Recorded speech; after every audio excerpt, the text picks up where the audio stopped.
everyone, I'm Becca. Welcome back to my channel, Fat Firefighter Lady, where I'm on a journey to lose 120 pounds so I can be the firefighter you actually want showing up at your house. Welcome to week 11 of my journey. You guys, when I made my little weight loss journal where I write down my weights and my measurements and all of that, I kind of like pre-filled out all of the pages through week 12, and I was like, what's the point of continuing? Like, I doubt I'll even make it 12 weeks, so let me just stop here. And I'm almost there. I've made it 12 weeks and I'm going strong. Like, I have no intention of quitting anytime soon. It's really weird. It doesn't usually go this way for me, but I'm super happy about that. It means that the changes that I'm making have good potential for being long-term or permanent changes, which means the weight loss will be long-term and or permanent. So I'm pretty proud of that. I've pretty much reached the end of my as far as I thought I would go.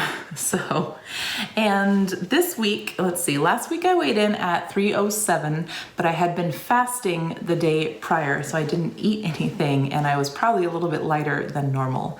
This week, I weighed in at 307, but I'm not fasting, and I'm also retaining a little bit of water. I did have a cheat day, so to speak, or a cheat meal, I guess, on Wednesday. My friend had a barbecue, and I said, you know what? It's been over 2 months, and I haven't cheated once. Like, I'm just gonna sit down and enjoy a meal. And surprisingly, I didn't do that bad. Like, I found myself not necessarily wanting those things. I had some roasted potatoes, I had a piece of berry pie, and vodka. I had quite a bit of vodka actually.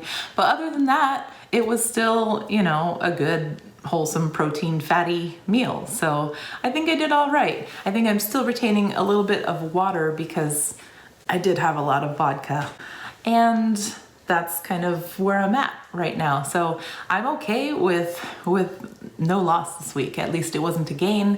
I am still doing things right. And honestly, I lost about an inch off my waist when I took my measurements this week. So I know things are still changing, even if the scale didn't this week. So I'm gonna carry on. I'm gonna continue. I've been doing excellent with water, which is no surprise. I love water. I know it's a challenge for most people, but for me, water is like a treat. Like, it's my preferred drink. And when I want something different, I find that I want sparkling water. I don't really like soda that much. It's too heavy and sweet. I don't know. Every now and then it's nice, but generally speaking, I'm a water girl. It's how I've always been. Today, I wanted to talk a little bit about support systems and telling people about your journey. So I've told 2 people about my YouTube channel, and those are the same 2 people who know I'm trying to lose weight.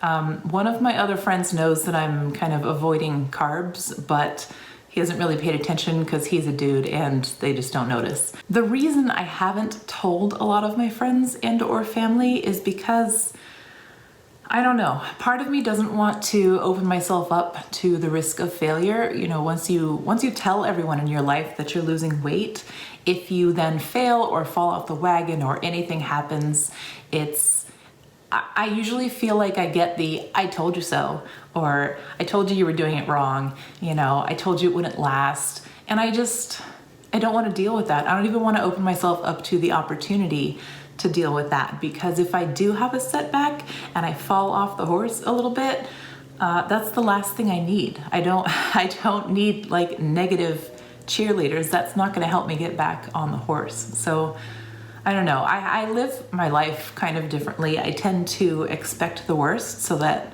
I'm usually pleasantly surprised. It works for me. It feels better than always being disappointed. So maybe that's just my thing, my little depressive issue. I don't know. But I tend to expect the worst and hope for the best. And anything other than the worst that happens is just a pleasant surprise. It's nice. So I have not told them because fear of failure and the pushback I will get if I do fail or even have a setback.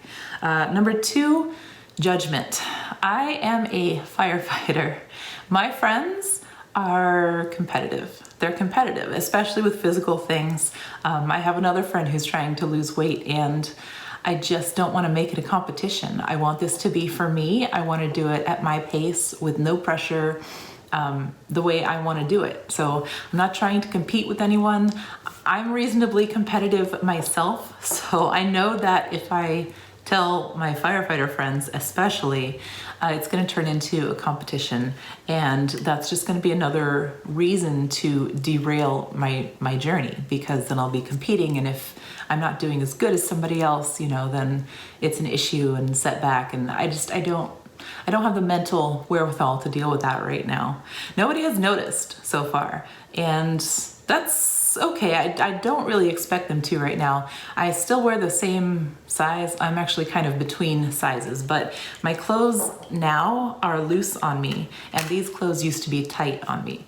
So in reality, I've come down a size because I was about my size and a half, and now I'm about a half size below my current size. So my clothes are loose, but it's not like anything's falling off of me. It's not like I have a whole new wardrobe, so nobody has noticed yet. I plan to kind of keep it that way as long as I can. I don't really want people to notice, because then people start paying attention, and I don't want the attention. I just want to focus on me, focus on my journey. Obviously, that's something I'm gonna have to deal with at some point, but not right now, not right now. I need to make a little more progress.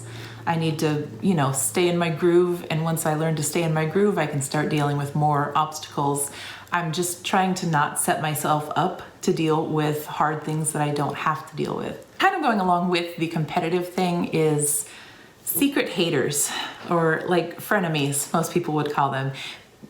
This spurs out of competitiveness a lot of the time. People see you doing better than them, people see you doing something they want to do, and they try to sabotage you, or they think it's funny to derail you, because, you know, then they get to win the competition. But like I said, I don't want to make this a competition, so I don't need any haters. I honestly, especially people that are my friends. It's working for me, and maybe that's why it's so much easier for me to stick with it this time, because I'm doing things differently, and I'm learning to focus on me. I'm learning to pay more attention to myself and improve. It's a personal growth journey, you know? I'm not doing it for anybody else. I'm not doing it for a competition. It's for me. I think that's actually helping me quite a bit. I'm a woman who is also a firefighter. I'm the only woman in my entire department of 65 firefighters.